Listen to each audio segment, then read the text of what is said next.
Yes, he did.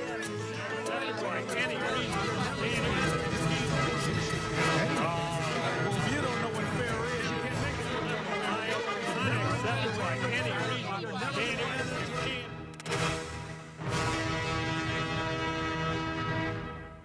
Donnybrook is made possible by the support of the Betsy and Thomas Patterson Foundation and the members of 9PBS. Well, thank you very much for joining us for Donnybrook, our first for the summer. We have a big show coming your way, and Talby Roach, the president and CEO of Bi-State, the operator of Metrolink, which might go north and south, will be with Ray and Wendy on the second half. We call that Next Up. But first, before we get into some of the big topics this week, let's meet our esteemed panel. Or are they steamed given this weather? We welcome back Wendy Wiese from the Big 550 KTRS, co-host of the Jennifer and Wendy Show. Mr. Bill McClellan from STLtoday.com and the St. Louis Post-Dispatch. Ray Hartmann from RawStory.com, St. Louis in the Know on 550 KTRS and the Riverfront Times. And Mr. Alvin Reid, who is the editor and sports columnist for your St. Louis American. Well, it was kind of unusual. I thought it was actually quite sad, where former Governor Eric Greitens had a campaign commercial, and in this campaign commercial, Wendy Wiese, he comes out guns a-blazing, heavy firearms, and he's looking for rhinos, moderate Republicans, also known as Republicans in name only. Our viewers have been asked on a Twitter poll, do they find it humorous? Because former Governor Greitens said he intended humor in this one. And folks, you can go to at Donnybrook STL on Twitter and make your opinion known. Well, my question for you, Wendy, is what were your impressions of an ad just after Uvalde and Buffalo and a guy who, by the way, has been accused of domestic violence? Did you find this humorous? Not in the least. I found it deeply, deeply troubling, and it's where we are today. And I think the difference between the former governor and the former president that he seems so bent to emulate in every way, in any way he can politically for the red meat voters, is that the president, whether you loved him or abhorred him, he had been a part of our culture for decades. So there was like a sort of a built-in kind of familiarity, comfort level. Oh, there he goes again. That's just him being, that's just, you know, Donald Trump being Donald Trump. People don't have that kind of sense with Eric Greitens. He doesn't feel familiar. He feels, I think, to a lot of people, especially with this ad, I think he feels scary. I mean, really scary. And the fact that he at first called it faux outrage and then said that he was just being funny, it was just, you know, sort of humorous, tells me that nobody is running, you know, I don't think anybody knows what's going on in the Greitens campaign. I thought it was faux outrage. I thought that, you know, all of the Republicans who are outraged by it are people who don't like Eric Greitens and want him to lose. Jess Bogan has a story in the Post-Dispatch tomorrow about all these people outstate enjoying it and signing up to get the little rhino tags and everything. And I mean, I remember when Trump in 2016, when he was saying if somebody attacked one of the protesters, he'd pay for their legal defense. You know, and then Jamie Allman, remember Jamie, when he had his show, saying that he was going to take a hot poker up the derriere of some high school kid, and he really wasn't. And of course, he didn't say derriere because that's not manly enough for the Republicans these days. But you know, I didn't think Allman should be fired because I thought nobody's taking that seriously, and I don't think that. I think people do take it seriously, and he was fired. I think dozens of dead children in a classroom, and then to have this, I mean, is so clearly a tone deafness that we haven't seen. And I understand what you're saying. All I'm saying is I agree with you that it's revolting, but I don't think it's tone deaf. That's his audience. His audience in outstate Missouri. This is the party likes- of Abraham Lincoln. No, I mean, it isn't. Not you know, anymore. Well, go ahead, Alvin. No, I agree with, all right, I agree with Wendy. And, you know, a lot of terms have been tossed around for Eric Greitens, okay? And you try not to, you know, walk down that lane. But this one took me, you know, across that line. I think there is something not right with the candidate. And just the commercial itself, in the times that, you know, we are living in now, the whole, you know, faux outrage, and then I was just joking, but, all right, Eric he's Greitens. walking it back when he says, I was just joking. But Eric Something Greitens, happened. All right, but Eric Greitens is in the middle of litigation involving his children. And if you would put that out on TV, and it might cost you visitation rights, you know, with your children, there's something wrong with you. Good point. I mean, there is something absolutely reckless. I don't think so. I mean, I'm not taking the bait, first of all, and I'm with no disrespect, man. I'm not taking the liberal bait of being outraged. I'm just not, because I I'm not think a liberal. I didn't say that. You were. No, I'm not just saying. I'm not taking the debate. I do not think that. First of all, I think Eric Greitens is fully under control. Knows exactly what he's doing. He's dumb like a fox, if you want to say that. He is not in any. Just the fact that he portrays himself as this out of control guy, you know, storming a house with, you know, wanting to kill Ray, rhinos. how do you explain the loose tooth on his boy that his ex-wife says was dismantled by his fist? And all of this can be held against him in that court. I think Eric Greitens is one of the scummiest persons ever walked the earth. I'm not defending him. I'm saying I don't think he's out of control with this ad. I think it's calculated to reach the Trump base. I think to Bill. Well, let me finish. To Bill's point, I think it's the only way it backfires. I think in the short run it helps him. The only possibility of this backfiring on him is if Donald Trump is fizzles. Well, if Donald Trump's endorsement is the only thing that matters, whoever he endorses, if he endorses, will win this race. Period. End of report. Now the question is, I don't think so. Absolutely. The question is, will this make it less likely that he'd endorse Greitens or more likely that he'd endorse an opponent? If that happens, then it'll backfire. Otherwise, this won't hurt Eric Greitens at all. If I might just jump in here, go to you, Alvin, because you know, Washington Post had a story on Lucas Kunce this past week, and now he's not brandishing firearms that I've seen, but a lot of people are doing that now. Jason Kander ran for office, and he showed everybody how he could put together and disassemble a firearm. We got this guy Fetterman, who's a real macho dude running for U.S. Senate in Pennsylvania. He wears a hoodie, won't wear a suit and tie. You got J.D. Vance, you know, kind of cool guy and running for Senate in Ohio. And then here in Missouri, we've got this Lucas Kunce, who's impressing laborers because he's able to climb this apparatus with his hands, you know, arm over, and then ring a bell at the top, and everyone says, we're going to vote for him.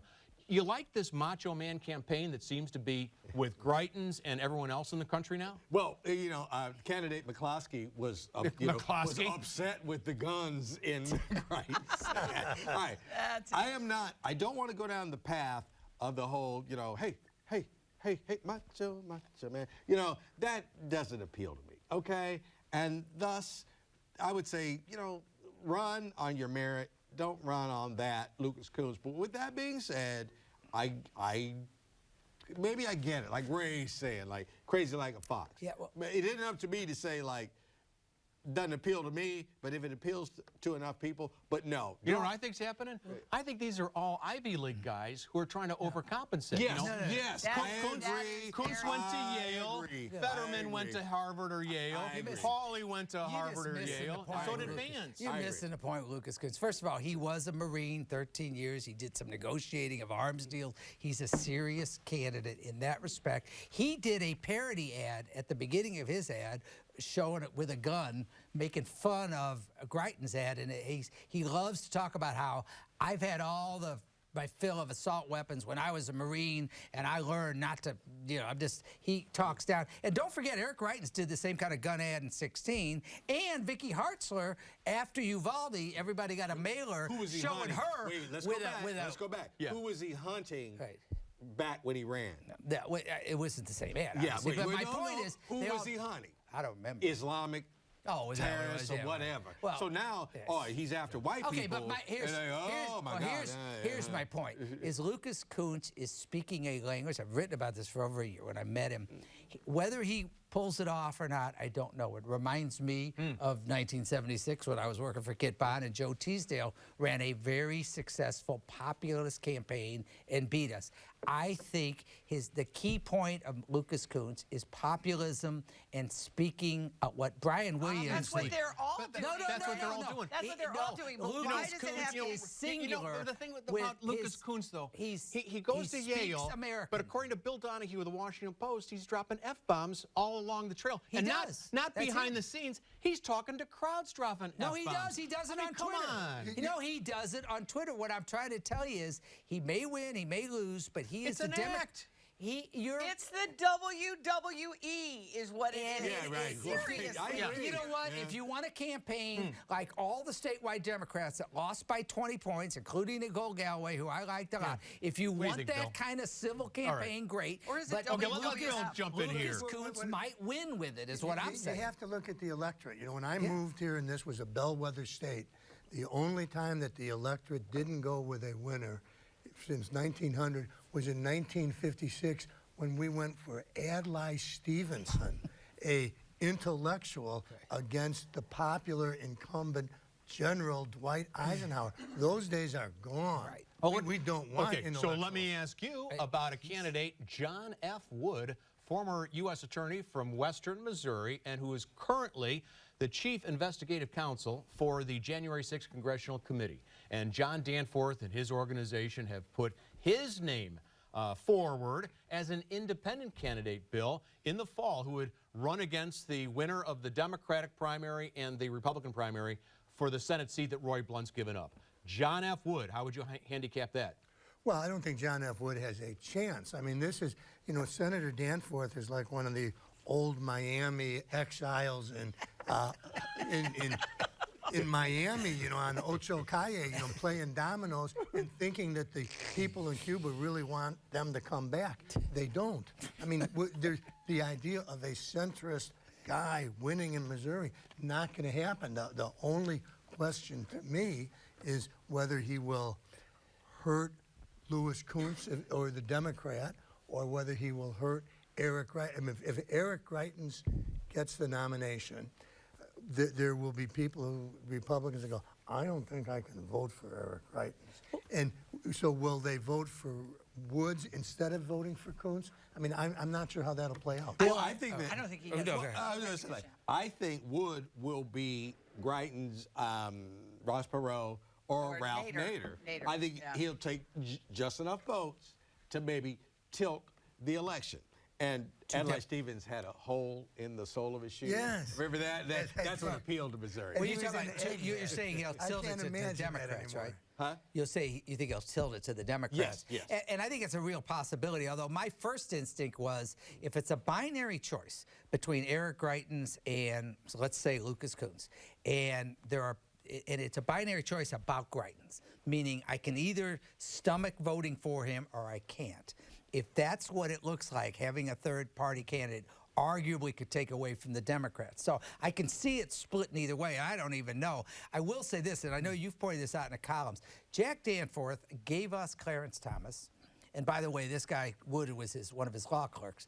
And now and then he gave us Josh Hawley. It's like, could you send flowers or candy next time? I mean, don't give us any more gifts, you know? And the idea that he came up... He's trying to make up for Hawley. He's trying. The one thing about Jack Danforth is he really intends to do the right thing. That may be, but coming up with some poll that says, well, gee, an independent who wants to talk positively about the issues is going to win. Oh, really? That's not working in the real world. Everybody says that when they're not polled. working. Everybody says that. That's right. Maybe he's I know that Lucas Kunce has said, I'm a grenade. Throw me in the Senate, and I'm going to blow it up, okay? That's the Washington Post quotes him. Do we really want that? Maybe Danforth's onto something. Maybe we need some civility in Washington. We are not the electorate. Bond, Kennedy even. You're talking decades and decades of consistency and people who appeared most of the time to be self-possessed. We've gone so far in the other direction, Did I misidentify the wrestling? Was it WWE? No, you're right. WWF? I don't know, but that's what Alvin, it feels like. Yeah. What do you think about J.B. Pritzker, who had a speech in New Hampshire last week, and people all across the country are saying he's testing the waters for a possible presidential run? I mean, you throw your hat in there just like we want the expo and, you know, all that. Just like, hey, may as well try. But I think this is more about raising money because the way it looks, he's going to be reelected as governor of Illinois. Illinois has got a lot of income coming in. Illinois is in the middle of a bunch of states that don't see things the way that Illinois does. He's in a good spot. What can you do? Go out there and raise some more money. I don't think he really thinks he will be president of the United States, but hey, you know. Watch the tape of the press conference. When they asked him point blank whether he was going to run, he blushed like a 6-year-old schoolboy. He blushed like a 6-year-old schoolboy. I've always said he was going to run for office. He is a Hyatt billionaire. He is the most wealthy. He's the wealthiest elected official in the United States. He's going to run. Well, but I think I like the guy personally, but I think that, you know, if you assume there's a good possibility that at age 82, Joe Biden is not going to seek re-election, which that's not what he's saying.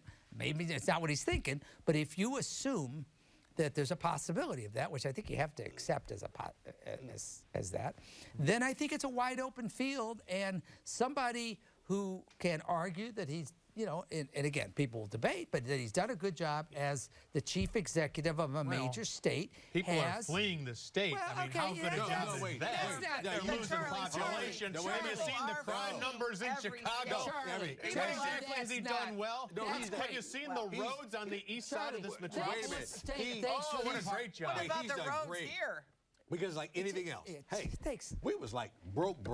Now we kind of got a little cash flow problem. Charlie, thanks for the Republican talking points. He's actually helping Illinois. The majority of people in Illinois support him, and he wins, he's going to win re-election. So what do you do? Yeah, I mean, what do you so he should just apologize for himself. The point is this. I'm telling you, he has no chance. Well, that's I not have the true. same chance Well, as he's J.B. on a Pritzker. short list. I mean, if you were What to do say, you mean? Barack Obama had 20 people. What who might chance did Barack win. Obama have in Trump 2006? and the Republican I side. mean, who knows? And maybe DeSantis, and then you know, None. somebody will have to run. I mean, we Somebody, can't have exactly. Joe Biden. We have very short. So a governor He's got of as much of Illinois, a chance that's on as the short anybody list. else. I don't think. Well, we'll see. I don't think. I think you have better luck bringing Adlai Stevenson Right. back. I don't think he Ray, thinks he I can want to win. ask you about. As long as you have the whole. I'm sure you predicted that Barack Obama would be a great choice. In You know, there's a difference, 2006. though. It's easier to run when you're a senator than a governor. That's not true. Oh, it is true. I don't think that's true. I think so. Well, Ronald ask Reagan Bill won as a Clinton. governor. And George W. And Bush. George I mean, there are W. other Bush exceptions. won as a Clinton. governor. But you have a record as a governor, right? And Well, Donald we're Trump- measurable, and Donald not as Trump a U.S. has senator. put an end. It could. Well, you that's know, true. I Okay, mean, we don't let know me when ask it you. matters. Now, just be a reality story. Okay, it was announced this week that Centene, the largest corporation in our area by far, and one of the largest corporations in the United States, I think it's number 24 on the Fortune 500 list, Ray, announced that even though some years ago when it got 700 plans approved for a $700 million project, that it was going to build an auditorium and a boutique hotel. Several weeks ago, we found out the boutique hotel is not going to happen. And then this past week, Centene officials released a statement saying that no matter what public incentives, we are not building that auditorium we promised 7 years ago. What do you make of this? What I make of it is it's really reassuring that we have corporate leaders in this town that are so committed and so consistent. You know, and God forbid anybody criticize them or criticize Greater St. Louis or anything else because, oh my goodness, if they get mad, they're going to leave, which of course doesn't have anything to do with what they're actually going to do. I think it's a sad commentary, and I think one of the problems, St. Louis, and I've been arguing about this for a long time, we need consistent, dedicated corporate leadership that you can be trusted. And as far as the arena, I can't imagine that we need another venue, but I mean that I would think that a lot of other venues, we have so many good venues in this town. I don't think any of them mind it, but I think it's really a sad commentary on the state of our corporate leadership. Even if we did need a new venue, this, you know, the new CEO, oh no. Batten down the hatches, folks. She's just still in the world. Like, Yeah. no. Yeah, Mr. Neidorf He is is no gone, longer and this here. fall around That's is right. over. That's right. right. He's kind of like, you know, That's it's not exactly meet the right. new boss, same as the old boss. Like, no, this is the new boss. this is- and and we're St. not even Louis? gonna- Wait. We're not even going to discuss it with you. We're And just part not of being doing a it. branch office town is you don't have any loyalty. You know, the days when, like, Ralston Purina stepped in and bought the Blues so they wouldn't go to Right, Saskatoon. Saskatchewan. No, yeah, Yeah. nobody done. does No, you're that right. anymore. It's- you're Well, I will say this. I think, Ray, you're onto something. I don't know if the auditorium really is needed. I mean, you got the Rep, you got the Fox, you got Steve, all that kind of stuff. Thousands of And they're all struggling to But the good Clayton officials, you know, they had a master plan, and the Centene development defied that. It really strayed from it. But the carrot out there was, okay, so we're going to build a 20-story office tower, and we're going to have a whole row of garages on Ritz. Forsyth. That's not what you want, but you're going to have an auditorium, so kind of balance it out. And now we have the whole row of parking garages on Forsyth, but we don't have the auditorium anymore. but Well, we're again- not exactly Miss America anymore either, We don't. Charlie. I mean, we were, but those days are over, I'm afraid, You're for right, the but time we- being. Well, let me ask We you should about... have enough self-esteem to expect our corporate leaders. They are, whatever you think Okay. of corporate leaders, they matter in a city like They St. do, Louis. but a she is community. not our corporate leader. Well, but no, they are. They're the biggest company in town. What are They've you done some talking good about? things. They really have. No, they've done great Of things. course they have. They've done great Of things. They course have. they Continue have. to. But I do their think that words this should matter. is, I think this tells us a lot about their intentions. Well, what does Yeah. it tell you when there are two stories, the Business Journal and with KSDK's Christine Byers, that there's $512 million in a bank account that's getting 0.4% interest? And some members of the committee overseeing this, including Dave Spence, have said... And Reverend Nance. And others have... This money should be gaining more interest. In fact, I think KSDK did the numbers, and you know, on a yearly basis, if you put that money in at 1%, that should be like $10 million, right? Something like that. Maybe. Correct. No, that's absolutely correct. And at a time when we are desperate for the, you know, as you mentioned, Bill, the potholes that can swallow your entire SUV, I don't understand it. And then somebody like the Reverend Nance, who has such a track record of being, you know, just so completely above board, and I'm not taking anything away from that, but when you read the actual text of him saying, I think that people should be able to conduct these questions and these meetings in private and within secrecy, that people should be, I just don't understand that. There is zero accountability right Let me just say, $500 million at 1% would be $5 million on an annual That's basis. an Sorry. enormous But, amount. and that, I mean, you know, if you done your checking account, do a little bit better than that and whatnot. Yeah. And oh, by the way, you know, like the Baltimore Ravens, over-under is 9.5 games. Give me about 50 million of that, and we'll turn it into something. You know, you could do better. And that's all I'm saying. Is it analysis Read paralysis? Why would they be so I know. reluctant to make decisions? Or say like, hey, we are not going to spend any of this money, zero, for 18 months, and then put it But in at T-bills. least put it in. Or whatever. Say like, we'll be back in 18 months. Certificates of deposit. Well, yeah, all these the- names that I don't know anything Right. about. Baltimore But you get more Ravens than at 9.5. 0.4%. Exactly. Well, how'd you feel, Alvin Reid, when you heard this week that Kansas City is going to be one of the cities hosting the World Cup in 2026? Well, I was in Washington, D.C. I lived there when the World Cup came to North America last. And it was, just, I guess, all America. Now it's split between Canada, the United States, and Mexico. This is a big deal, okay? Now, not that we have the facilities, hotel rooms, whatever, to host it, but we got to look across the state and say, like, my, oh, my, oh, my. Because the world does come to this thing. I mean, I was there. I witnessed it. It doesn't matter who plays. I don't care how small the country. I don't care where they're coming from. They will have so many people come in. There'll be hotel rooms filled back west to darn near. You saw it in D.C., In right? D.C., right.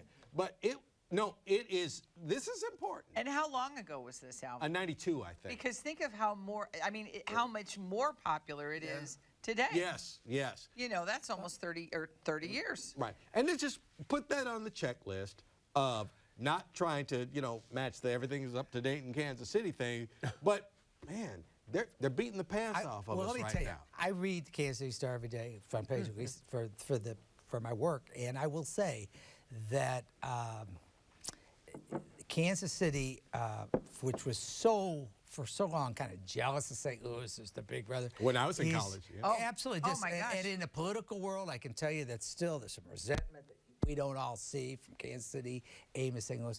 But I will tell you, they have they have a lot of they have problems like we do, but they have a sense of kind of togetherness and Yeah, and corporately again that they work together. And we don't have it. And I don't care if it's a broken record. It has to start with the folks. It has to start with the companies. And it cannot, we constantly look to governments that are owned by these interests. We can't think like that. They've got it together. We need to put a lot of pressure on the businesses, Ray, who are looking at it and going, well, we need some help from government. I mean, if they think that government That's how they think in this town. Yeah, and if they think it doesn't work. Government is incompetent, you can't expect the businesses to just pony up all the time. Yes, you can. And Have you heard of the bribery scandal? No, I'm not talking about that. The difference is that there was a time in this community, and I criticize on them where the civic particularly back in the 60s and 70s, where they took ownership of this and it was their town. It's gone. But you made a living criticizing civic Exactly, progress for exactly. years. Oh No, my I God. didn't. No, I'm talking about their predecessors. Single-handedly. No, I criticize them for their judgment calls. Okay, we've not got to for wrap being here there. because next up is just around the corner. Talby Roach is in the green room, and Wendy and Ray are going to be talking to him.